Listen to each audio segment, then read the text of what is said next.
मी Nikita Bhavte, ABN news live Marathi चॅनलमध्ये आपले स्वागत। आपण बघत आहात एबीएन न्यूज लाईव्ह मराठी। नगरपालिका निवडणुकीच्या पार्श्वभूमीवर स्थिर सर्वेक्षण पथकाने वाहनांची तपासणी करीत असताना 2,46,000 रुपयांची रोकड केली जप्त। रावेर पोलिसांच्या माध्यमातून जळगाव जिल्ह्यात सर्वात प्रथम झाली धडक कारवाई। महाराष्ट्र राज्य व मध्य प्रदेश यांच्या सीमेवर असलेल्या रावेर तालुक्यातील रावेर पोलीस स्टेशनच्या हद्दीत मिळालेल्या माहितीनुसार बऱ्हाणपूर अंकलेश्वर मार्गावर नवीन शासकीय विश्रामगृहासमोर स्थापन करण्यात आलेल्या स्थिर सर्वेक्षण पथकाने दिनांक 13 नोव्हेंबर 2025 रोजी दुपारी 3:30 वाजेच्या सुमारास भुसावळहून बऱ्हाणपूरकडे जाणाऱ्या 4 चाकी वाहन क्रमांक 19 CF2385 या वाहनाची तपासणी केली असता त्यात 2,46,000 रुपये आढळून आले।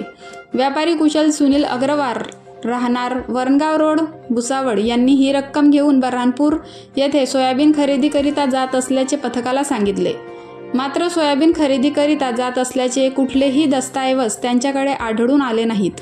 त्या अनुषंगाने सर्वेक्षण पथकाचे प्रमुख तथा सहकार अधिकारी DV Dhangar, police constable Tathagat Sapkale यांनी वाहनाची तपासणी करून वरिष्ठ पोलीस निरीक्षक डॉक्टर विशाल जयस्वाल, निवडणूक निर्णय अधिकारी तथा तहसीलदार बंडू कापसे यांच्या समक्ष पंचनामा करण्यात आला।